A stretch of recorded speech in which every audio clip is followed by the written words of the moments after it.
Under the oak tree. Riftan groaned. Nothing for you to worry about. You see how tall those walls are. That was the first thing I built when I was granted this land. Years of construction went into those walls to protect the village. No monster can step foot in there. I'm not worried, Maxie answered, sensing his agitation. She was not trying to placate him, for the walls did look sturdy and safe. Enough talk, Commander. We're famished. At the knight's urging, Riftan pulled on his reins, and the warhorse galloped down the hill. Maxie squinted as the wind buffeted her face. Her hood came off, and her hair unfurled from its bun and lashed about in the wind. Soon they reached the gates. The Remdragon Knights have returned. Open the gates, the knights bellowed. Seeing the crest on the knights' armor and robes, the guards opened the gates without a word. Inside, a crowd had gathered to welcome the great lord who had defeated the evil dragon. When they saw Riftan, they cheered in unison. Rousing Calypse, the incarnation of Wygru. The incarnation of Wygru, the legendary hero. It was the greatest honor that a knight could hope for. Peasants who had abandoned their work to rush over raised their pickaxes like flags and joined the chorus. Miners stood on their cart waving their hands, builders cheered from the roofs, and children with soot-covered faces smiled brightly to reveal the white of their teeth. Women dressed in their best clothes waved colorful handkerchiefs above their heads. Maxie had never seen such a sight. A staggering number of people were chanting Riftan's name in concert, as if someone were conducting them. Here was a world utterly unlike her father's lavish but frigid castle, where the servants' heads had been perpetually bowed in fear. Warm vitality filled the air, and the people's faces lit up with joy and pride. Commander, the people have arranged a welcome feast for us. They've been preparing since they received news of the victory, announced a knight from Riftan's retinue. Riftan waved his hand dismissively. I must return to the castle without delay. Enjoy yourselves. Yes, sir. With that, he spurred his horse forward. The horse reared, then galloped along the flagstone-paved road at full speed. The people thronging the sides of the road rained flowers on their hero. Maxie watched the flying petals with eyes quivering with emotion. They were not cheering for her, yet her heart was racing. Riftan, on the other hand, continued to ride with an impassive face. He gets so emotional sometimes, but at other times, Riftan wore an expression so cold that he could have been mistaken for a granite statue. The man baffled her. Maxie turned her attention back to her surroundings. Anatol was so large and full of such vigor that no one would think of it as a backwoods village. Let us hurry, whispered Riftan as more people flocked to the road. Maxie nodded, and the horse galloped across the square. Past the brook was a long ride up a gentle slope thick with trees. At last, a moat and stone walls the color of light ash appeared. Having received news of their lord's arrival, the guards quickly lowered the drawbridge. Maxie's eyes went round. Up close, the castle was even more magnificent. After passing the guards, they entered the castle's inner gate. We're here, said Riftan.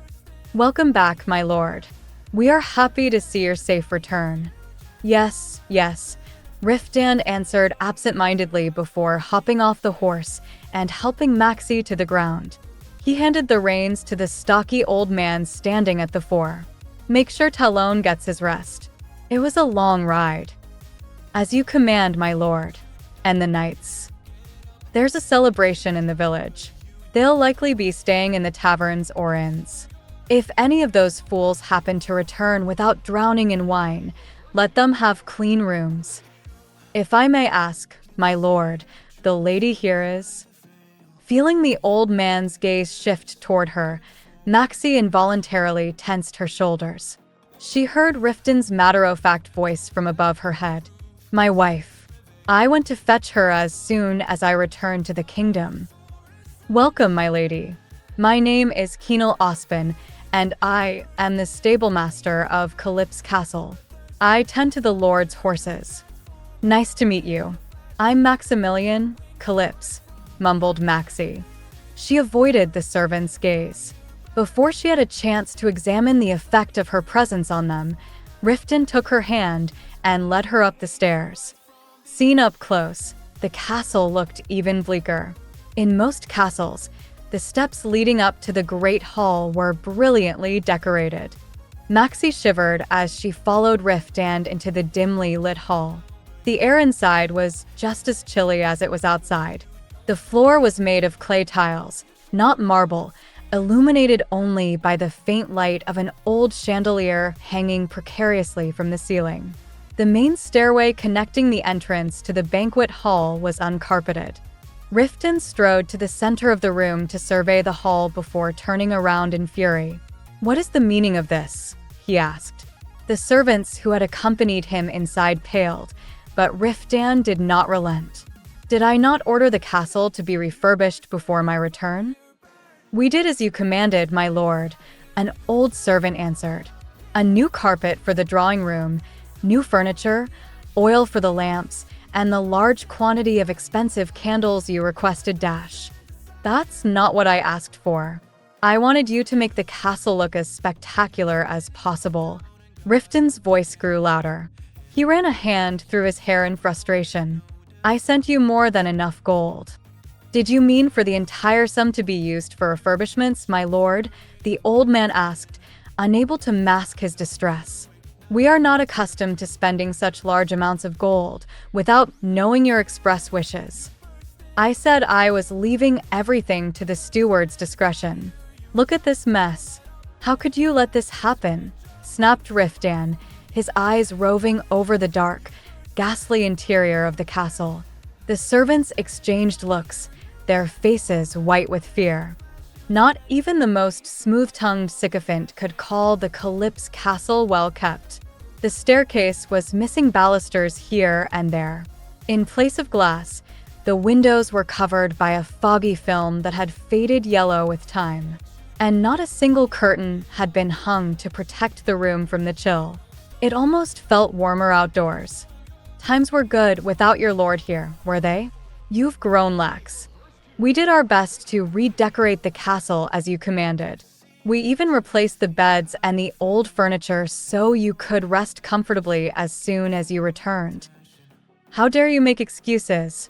"Riftan, I want to rest now." Maxie tugged at Riftan's sleeve, unable to bear the stormy mood. He flinched and gazed down at her, then lifted her into his arms. Maxie flailed her legs in surprise.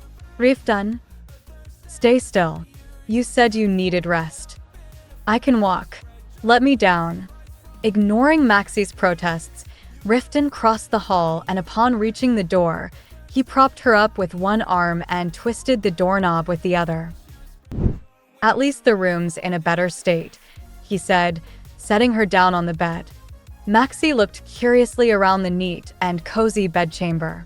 The floor was covered with a patterned carpet, and an elegantly engraved wooden pillar stood in the center of the room. Next to the bed were a fireplace and a large arched window. The evening glow filtering in through the glass illuminated the long divan and shelf that had been placed by the window. "Everything here must seem so shabby in your eyes," said Riftan, watching Maxie uneasily. He ran a hand down his face and spat out a curse. "Damned fools. I clearly told them." "No, this room is lovely.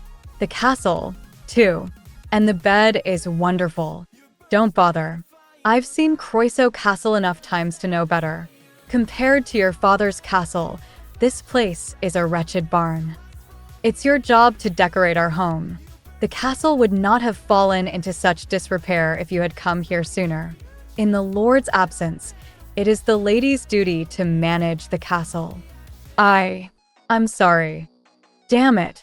What I mean to say is, why don't you decorate this place as you like? I'll give you as much gold as you need to buy what you want. Expensive ornaments, new carpets. Maxie blinked at the unexpected suggestion. Riftan continued animatedly. Women love to decorate and pick out furniture, don't they? I can get you more servants to help. Seeing the expectation on Riftan's face, Maxie broke into a cold sweat. She had paid little attention when her nursemaid had lectured her on the duties of a lady, doubting that she would ever have an opportunity to perform them. Never having put her knowledge into practice, she did not have a sliver of confidence in her abilities. You don't want to? Riftan narrowed his eyes when he received no answer.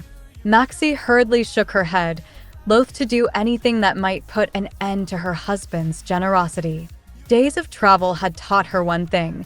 Riftan Calypse did not have the slightest clue what kind of treatment she had suffered at Calypse Castle. In his eyes, Maxie was a cultured noblewoman who had grown up in luxury and as the apple of everyone's eye. And unpolished though he was making every effort to treat her as such. Riftan had seen with his own eyes how plain and dull-witted she was. Maxie could not understand why he had not realized his mistake, but she decided to draw out the misconception for as long as possible. If he discovered that, far from being a noblewoman, she had been treated no better than a pest, he would feel deceived. Riftan had already suffered for 3 long years because of their unwanted marriage. He would be demoralized to find out that his wife had been nothing but a nuisance to her family. It would be enough to curb his generosity.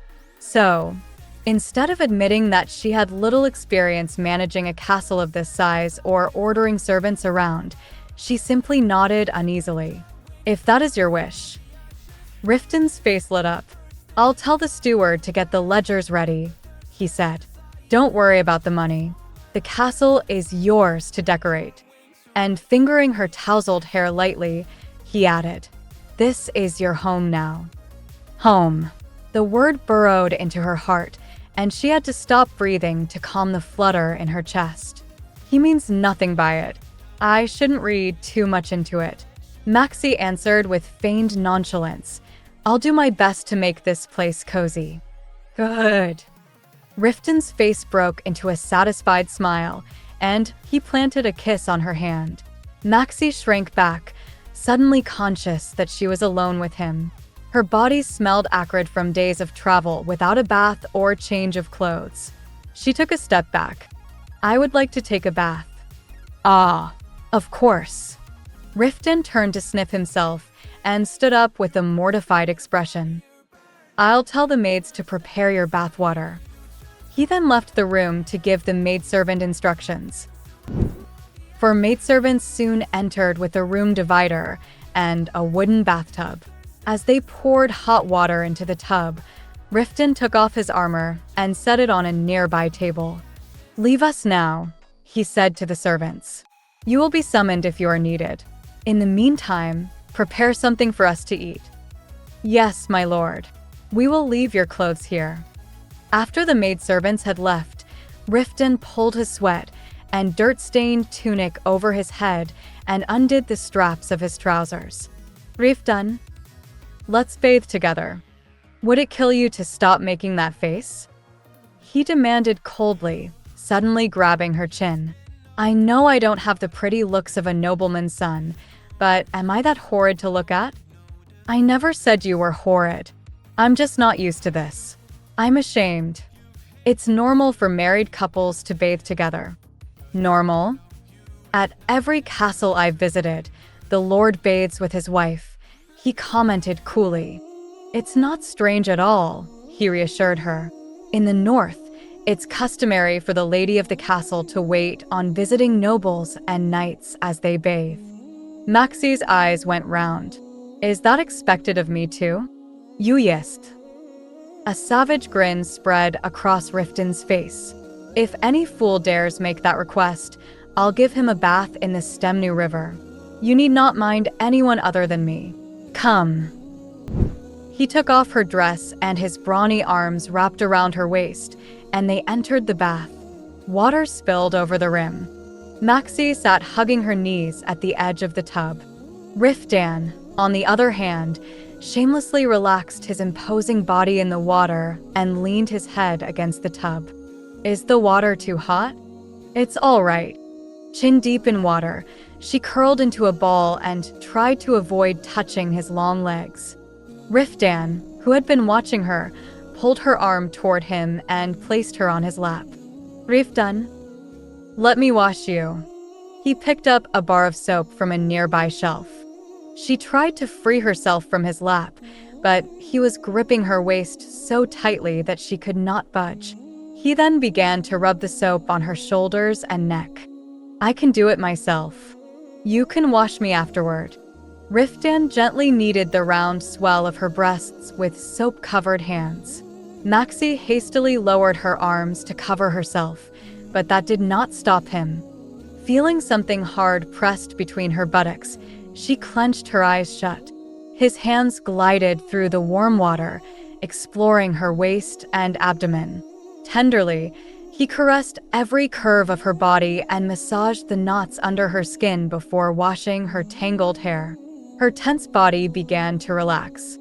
Now, wash my hair, he said, rinsing her hair clean. Maxie gazed at him blankly, her eyelids heavy with sleep. But she soon took the soap in her hands and began to rub it across his scalp. As Riftan lowered his head so she would not strain her arms, she felt his hot breath on her bosom. Suppressing her embarrassment, Maxie carefully worked her hands through his soft hair. Riftan gently licked the droplets of water pooling in the hollow pit of her collarbone. It was like bathing a large dog. He could not stay still, licking everything he could reach. The knots in her muscles softened like jelly, and, shoulder deep in steaming water, she began to nod off. Tension had held her exhaustion at bay, but fatigue now washed over her. In her half-sleep state, Riftan's touch felt soothing. Maxie, he purred in her ear, then adjusted her so she could lean against his chest. A sweet, tingling sensation coursed through her. She sank into him, the steady beat of his heart lulling her to sleep. Her eyelids grew heavier. Maxie, are you asleep? Are you really asleep? Riftan's gentle strokes on her back turned into insistent shakes. She tried to say something, but all she could manage were unintelligible mumbles. Her vision began to fade. Soon, she was snoring lightly with her nose buried in his shoulders. Riftan looked down at her at a loss. I don't believe it. A blinding ray of sunlight pried open Maxie's eyelids. Her limbs ached, and her head throbbed. Rubbing the sleep from her eyes, she rose from the bed only to feel a draft chill her skin. She looked down to find herself stark naked under the blanket and hastily covered herself again. Disoriented, she tried to recall what had happened. I arrived in Anatol yesterday, and at that moment a knock was heard. Yes, she said sharply. Begging your pardon for disturbing your sleep, my lady, answered a gentle voice. It's time to rekindle the fireplace. It's all right. I've had enough sleep. You may enter. A tall maidservant, who looked to be about 30, entered the room and bowed. My name is Riftan. I will be serving you from today. I'm Maximilian Calypse. Pleased to meet you. The handmaid betrayed no sign of surprise at her stutter. You retired to bed without dinner last night, Riftan responded courteously. Shall I send for your breakfast now? I would like to change first. One moment. I shall help you get dressed. Riftan brought Maxie the folded clothes. Maxie quickly slipped on a linen undergarment and, on top of that, a thin chemise. Riftan filled a small wash basin with warm water and added a few drops of scented oil. She then soaked a clean towel in the fragrant water to dab Maxie's face, neck, and arms before helping her into an elegant, ankle-length dress. Maxie gasped at the intricate embroidery. With its hanging sleeves, the golden dress gave her the appearance of having butterfly wings. It was no less lovely than something out of Rosetta's wardrobe.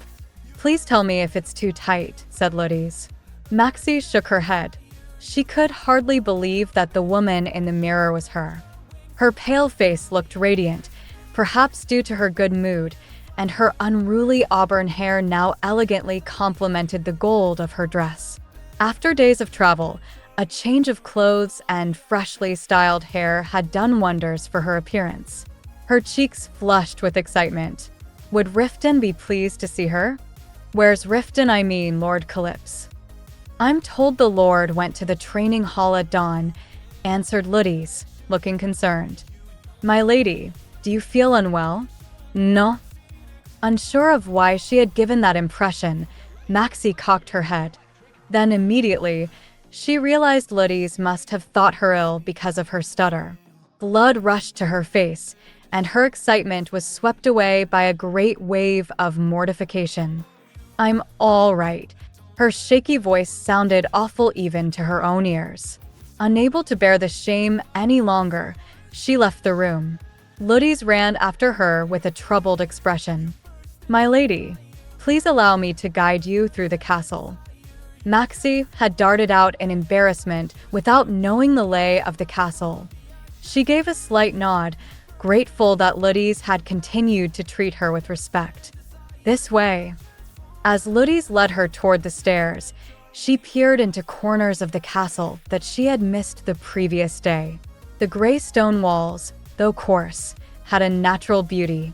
Calypse Castle looked different in daylight. It was as bleak and as empty as it had been at night, but it also radiated an antique charm. It's the perfect castle for a night. Is there anything you would like to eat or food you dislike, my lady? Not really. Maxie trailed off.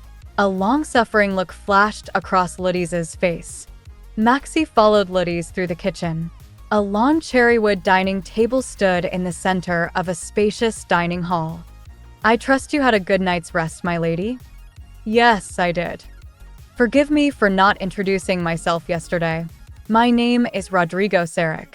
I oversee all the servants in this castle. Maxie realized that he was the old man who had been on the receiving end of Riftan's ire the previous day. Pleasure to meet you, she said, trying her best to remain calm. Rodrigo bowed. At your service, my lady.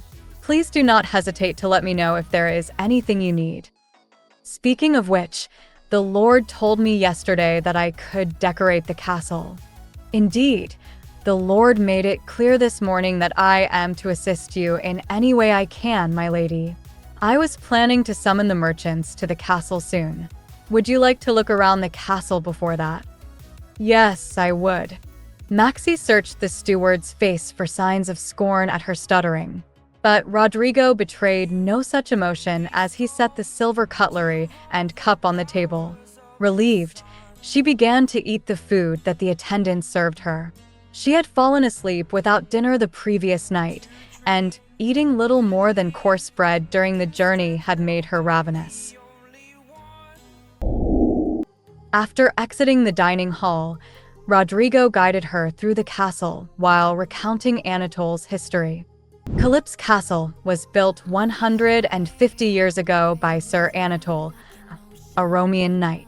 After the empire fell, monster attacks became more frequent in this area, and the Seven Kingdoms gradually lost control of this region. 40 years ago, the region was incorporated into Whedon because of its location. In those early days, this area was barely populated. It was a wild land where monsters roamed free. Rodrigo continued as he led her through the hall.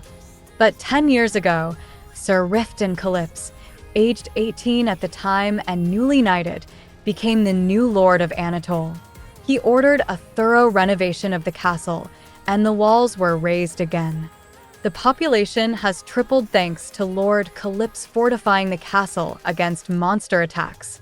The steward's voice was full of awe and respect. The previous day's scolding in front of the servants had not diminished his loyalty. That being said, the focus was on utility more than on architectural beauty, Rodrigo added almost apologetically. The castle is quite stark in appearance. Maxie smiled awkwardly. Her mission was now clear. How many rooms are there in total? More than 100 rooms in the main keep alone. The tower and annex hold some 40 chambers. When you count the guard barracks and knights' quarters, there are 250 rooms. His answer dismayed her. How could she possibly redecorate so many rooms? But Rodrigo was not finished. 5 drawing rooms, 2 banquet halls, and refreshment rooms on each floor, but none have seen use in decades, he lamented. The knights do not favor tea. I must confess, it has been too long since I last brewed a nice pot of tea. She pictured Riftan holding a dainty teacup. The image was dreadfully unflattering. Seeing Maxie chuckle to herself, Rodrigo gave a discreet cough. Do you enjoy drinking tea, my lady? I do. Then I'll have the page prepare refreshments. Nothing but the finest tea leaves for you, my lady. Thank you. A soft smile spread across the old man's wrinkled face, and Maxie felt her anxiety dissipate. The steward seemed to be a gentle soul. Shall we move on to the next room? Rodrigo continued his explanation as he trudged up the stairs. The second floor holds the banquet hall and guest quarters, and the library can be found on the 4th floor. There's a library? Yes. The Lord owns a collection of some 8,000 books, though most are from the days of the Roman Empire. Would you like to see the library? She hesitated for a moment. Books were costly. Riftan might not welcome her rummaging through them. Maxie shook her head. Next time, perhaps. Of course. Then let us proceed to the drawing room and banquet hall. She nodded. The room was completely bare, not a single chandelier hanging from the vaulted ceiling. Maxie gaped at the dreary spectacle. A chill rose from the stone floor, and a draft swept in through the cracks in the windows. We've never held a banquet here, you see. Rodrigo trailed off in embarrassment. You must have had guests visit. The only guests who visit the Lord are knights who do not care for balls or banquets. Lord Calypse opens the wine casks for such guests from time to time, but he has never hosted a formal dinner with other lords. The reconstruction of the castle and walls required so much gold that none could be spared for the entertainment of guests. Please ask the merchants to come as soon as possible. Rodrigo nodded eagerly, then led her to the drawing room and guest quarters. The drawing room was no better, but the guest quarters at least housed some basic furniture. There were sturdy beds and clean sheets in each room, and elegant shelves occupied the spaces by the windows. Shall we head to the annex, my lady? Under the sun, the gardens looked even more barren. The place was thick with weeds, and the leafless tree next to the pavilion may as well have been cut down. Maxie frowned. The great hall was the pride of every lord. The gardens leading to the entrance of the main keep were always designed to impress guests, for they were the first thing that visitors would see. For this reason, her father ensured that the gates of Calypse Castle were decorated with many-hued flowers and well-groomed trees all throughout the year. The gardens don't need to be extravagant, but I must improve the place so that no one can ridicule it. Is there no gardener? The servants usually take turns cleaning the gardens, answered Rodrigo, wiping the sweat beading on his forehead. That is to say, we don't have any gardeners. The servants could not be blamed. It was the responsibility of the lord and lady to keep the castle presentable. When Riftan had departed for the long campaign, the task should have fallen to her. In that moment, she finally understood her husband's earlier rebuke. I'd like to see the annex now. Certainly, my lady. This way. In the past, the annex was the residence of Lord Anatol's kin, but it has since been renovated for use as lodging for the squires. Are there many squires here? Around 30, I would say. Rodrigo came to a halt. Maxie followed suit and stopped in her tracks. In a wide clearing at the end of the path, a group of youths who looked no older than 15 stood in rows, wielding wooden swords. It's their training hour. Shall I announce your presence, my lady? No, I don't wish to disturb them. We can see the annex later. Maxie waved her hands in agitation, then froze. Before the youths stood Riftan, tall and commanding.